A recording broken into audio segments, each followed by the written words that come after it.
I'm very happy to sit here with Dr. Ido Baum. Most of you, the Israelis, knows Ido's name. In a nutshell, Ido is the in-house legal commentator for the leading Israeli newspaper of TheMarker. He is an associate professor at law at the College of Management here in Israel. And in addition, he taught corporate law at the Georgetown Law Center for Transnational Legal Studies in the UK. And he's a very friendly guy. Hi. Thank you. Next year, we're going to exchange places. I'm going to send a video from New York while Eric is here. Good call. Let's speak about Israel for a bit. Yes. Foreign law firms and all. We know that Israel is a very interesting legal niche. We saw 300 people here, tens of thousands of Israeli attorneys, hundreds of foreign law firms, transactions, the waste transaction, the China Bright Food, and so forth. Are we really that unique? In some ways. Let's start with, actually, I heard a lot of people here beforehand, and obviously the foreign lawyers are as sophisticated as Israeli lawyers are in understanding the Israeli niche in some ways. But this is a unique place. It's a very competitive legal market, as you probably know, both at the top echelon of law firms and in the lower stratospheric places. So competition, of course, drives down fees. You know that, even if you're foreign lawyers engaged in Israeli business, and we still produce a lot of lawyers. So we have very competent people, very competitive people, very hungry people, excellent at doing their jobs, being trained at the best law firms in Israel. We have what you don't have in the United States, for example. We have this articled clerkship. So you get very, very good people, and you train them for peanuts. And they do excellent work eventually. And then you pick them. Pick the best. You sort of cherry pick the best lawyers and keep them at bay.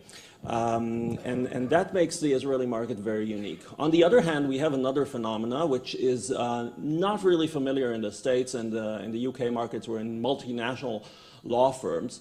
And that is that still in some of the large law firms, we have these high-profile rainmakers. It's very common in litigation, but it's also in commercial business. We have these, I call it the superstar phenomena, and it doesn't necessarily mean that these are superstars, but it means that there are some lawyers. You have some of them in the audience today, you know, behave. Probably, yeah, okay. That's the benefit of being a journalist. I don't work for them. What I call the superstar phenomenon is where you have an excellent law firm, but you have one particular lawyer or a few particular lawyers whose personal reputation exceeds the reputation of their excellent law firm. And so they draw the clients. In fact, I know that sometimes the clients come to these people and say, you know, you're an excellent law firm, but if you don't represent me, I'm going to the competitor. And so these people are overworked, overloaded, and they charge higher fees than anyone else in this market. But actually, in some cases, the future of the firm depends on these superstars. And on the long term, I don't see these firms surviving if they don't manage to somehow capture the reputation of these superstars. We have that. This is not common in multinational in the multinational setting and transnational lawyering. And possible explanations for that is the very close-knit relationship between lawyers in Israel and their clients. It's a small country. And the very intricate web of regulation that you have to go through in order to make business in Israel. You know, it's very interesting. We haven't discussed this before. In my company, we have a mergers department, and we're seeing, not more and more, we're seeing more than a few foreign law firms, majority of big foreign law firms, approaching us saying, we're not necessarily into a merger with an Israeli law firm, but we will be more than happy to fetch one of those rainmakers, put him out of the law firm with all of his capacity and clients and so forth, and make him head of the Israeli branch. And overnight, so you're getting a superstar in Israel. And up until now, you haven't read it in TheMarker, it hasn't turned up for the best. I wonder how that might work. I'm still thinking about this. I know that there's one law firm here that sort of merged with the Chinese one, yeah. with the Chinese law firm. I can understand why that might happen. I don't know the Chinese market that well, but I think I would imagine that legal fees in the Chinese market are closer to the Israeli market than they are to the US-UK market. Maybe, and maybe I'm wrong. I don't know. You tell me. Eyal Khayat from the audience is saying no. No. Okay, so that might be easier to merge. I think it would be very difficult for a U.S. law firm to merge with an Israeli law firm, considering the difference in legal fees and pay of the lawyers. Actually, long term, I imagine that the closer U.S. law firms and Israeli firms are going to work together, considering the fact that Israeli law firms have a lot of lawyers, Israeli lawyers that went to the States, worked in, and we saw some of them here, and they're going to be here, worked in the States, came back. They can do American lawyering if they wanted to. I think in the law firm, Israel is going to ruin American law firms in terms of legal fees, because Israeli lawyers are hungry. I teach 500 lawyers, 500 students every year, and they're going to be lawyers soon. They're hungry. They're good, they're willing to work across the pond, and they will take lower wages. They will take lower wages because they took smaller loans.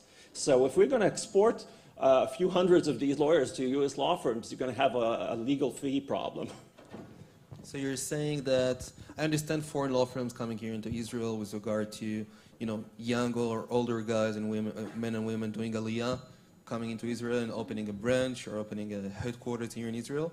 I'm familiar with some law firms who are actually opening a branch, wants to empower themselves and get more clients. But we said that there are about 60 foreign law firms currently operating in Israel. You know the Israeli market better than anybody else. Do they law firms have room here in Israel? Do they foreign law firms have anything to do? Because we're a small country after all. Well, the fact is that they are here and they're doing business here, so it's probably profitable. I suppose we have to look at the inbound and the outbound and look at the business market in Israel. There are some truths that you probably all know. So let's make a projection on what will happen. Let's take a 5-year projection. I don't know what will happen, but I heard this from Stephen Chevelle. He's a professor at Harvard. He was once hired by Exxon. They gave him a big donation, and then they said, can you tell me, can you explain the situation regarding to negligence law after the Exxon Valdez? And he said, well, I don't know what the law is, but I know what it should be. So I don't know what's going to happen in the next 5 years, but I know what should happen. What should happen is 2 things. One, regulation. We have a lot of regulation coming in. That's if General Amidrol said that the Middle East is in turmoil, there are a lot of transformations, and it's chaotic, then we have chaotic regulation going on. We have our own legal ISIS. It's called the Pyramids Law, and it's going to chop pyramids apart in the next 4 years. It's a very good term. I'm going to use it. Started already. It has started already. That means well, these corporate pyramids are going to be dismantled. Someone will have to buy them, buy new companies. So there's a lot of business buying companies here. Some of these companies will be merged within the pyramid that they already belong to, and that means that the controlling shareholders will need finance. And some of the regulation is well, controlling the way they get the finance. They might not be able to get it in Israel. It will be much more difficult for banks and institutional investors to get finance in Israel. So I see some shareholders, controlling shareholders, trying to seek finance outside of Israel. So I see financing deals. Above all that, we have the security thing, which prohibits from a lot of foreign entities operating and acting into Israel. That's like Techim China, I think. Yes, that's also true. But if we're talking about the core business for foreign law firms, I see opportunities for incoming purchases. I see opportunities for financing on the inside. I see a lot of money coming up because some of these controlling shareholders are going to sell their companies and have a lot of free money. And already there is quite a lot of free money in the Israeli market. You see U.S. companies coming to the Tel Aviv Stock Exchange to seek debt mostly. So there are opportunities for Israeli money outside looking for investments, and I know some of the companies here, some of the law firms here are already representing some of these people. So these are the major niches that I see in terms of the effects of regulation. There's of course the effects of deregulation.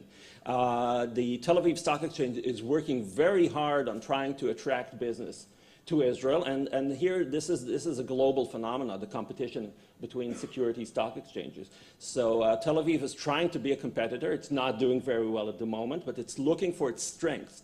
And they believe, or at least the people directing the Tel Aviv Stock Exchange at the moment, that their strength is high tech. They want to turn Israel into a high tech stock exchange.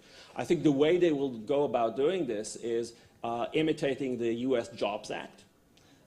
So trying to capture the companies when they're small, bring them in when, at an earlier stage, but then again the question is what will happen when these firms grow, if they do grow, and perhaps they will list in dual listing in other countries, or perhaps people, your people will be able to draw these companies out of Israel. But this is a competitive process that's going on right now.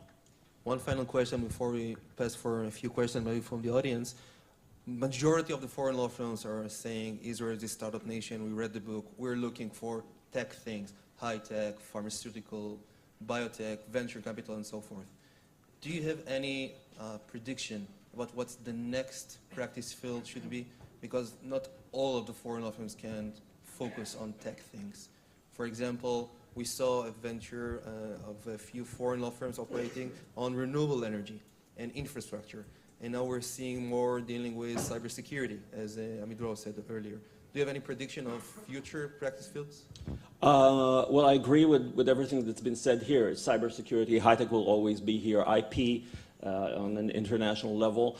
There's private wealth. Israel has a lot of private wealth to be managed here and elsewhere. There is perhaps another niche that I can think about, and that is the fact that there is a strong investment in infrastructure. It's all the time, but it's growing, and that means there's the knowledge particularly in government companies, such as the electricity company, the water company, and so on. Now, once these companies sort of reach the limit of their development in Israel, they're going to seek opportunities outside.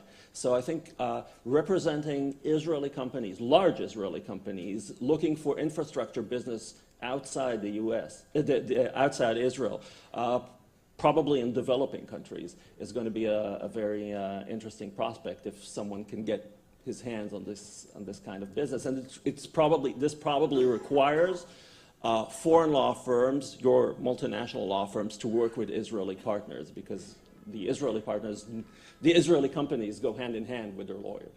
You see any focus with regard to dispute resolution, litigation? Yes. Israeli courts are great. I love them. And they're expert at what they do. And they're getting better at commercial litigation, but I don't think they could really serve the kind of international commercial litigation that comes up when you have multinational clients getting into legal disputes. And my sense is, and this is intuition, because you don't get in Israel the numbers that Eric Press could give. My intuition is that international arbitration is becoming a stronger and stronger field. Obviously, Israeli firms, when they operate outside Israel, they sometimes sort of cover up their Israeli identity in one way or another.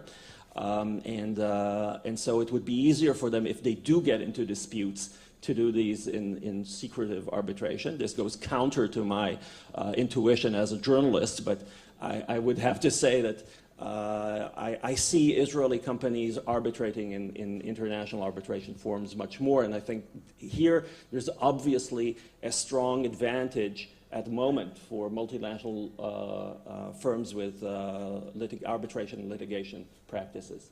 It's a very good point, and I think that the foreign law firms here can take note and be prepared for next time. Some of them are already doing this. Indeed. You have a journalist on board, and it's your time to ask questions, to ask him questions, and not vice versa.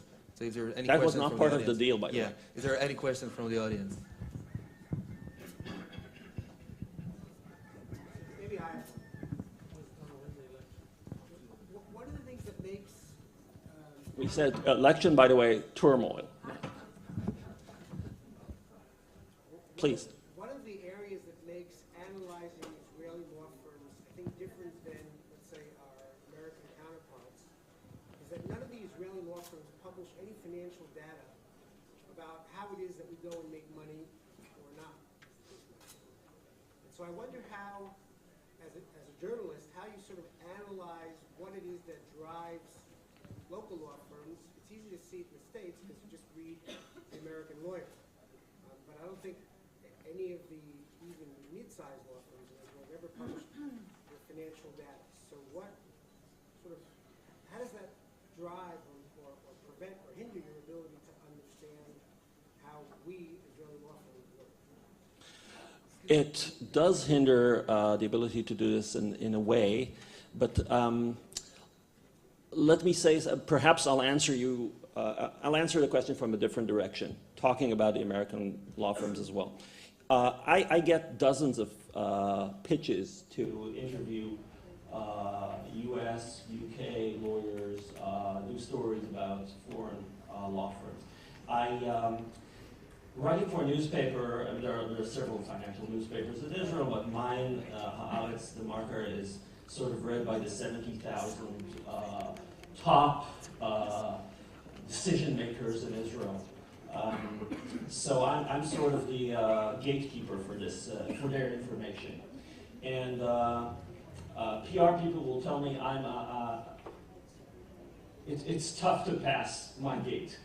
The reason is that my experience talking to US lawyers, in spite of what seems like transparency, is they all, and I apologize, and I've interviewed some of the people here, not all of them are like this. This is a, yes, I'm sort of saying putting a broad brush on all of them, but they all sound like PR people. Israel is a great place. We're all Zionists. We all come here. They all have good explanation why, with the exception of GT, they did not open an office here, and that's because they don't want to compete with the Israeli law firms. It's always the same lines.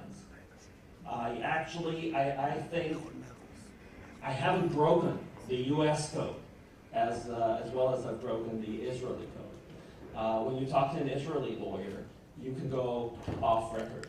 And then you can talk about you don't get the real numbers, but you get ballpark numbers about wages. You get ballpark numbers about which firm is doing well and not. You have a good understanding of how dependent Israeli firms are on particular clients.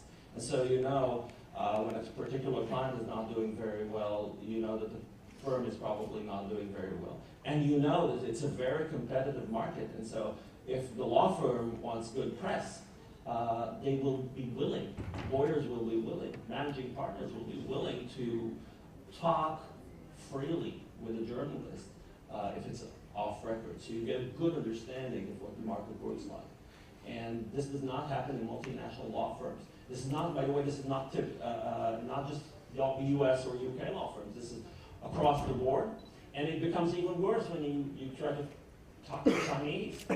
I mean, Chinese lawyers, Chinese culture, and not that I don't like the Chinese, but they somehow feel that they control the media. And my experience talking to Chinese lawyers and trying to understand the intricacies of legal aspect of business between Israel and China has always been sort of running my head into a brick wall. No cooperation whatsoever, no openness whatsoever. I've actually tried to interview a Chinese lawyer on one of the biggest deals that were done here, and on the morning, in fact, it was on the conference call when we were supposed to conduct an on-the-record interview, that I got the PR firm from London saying, sorry, we were told by the headquarters in China to cancel the interview, and perhaps we'll have one in 6 months when the deal closes. And that never happened, of course. It did. Ido, thank you very much. Thank you. Thank you, everybody. It was really great.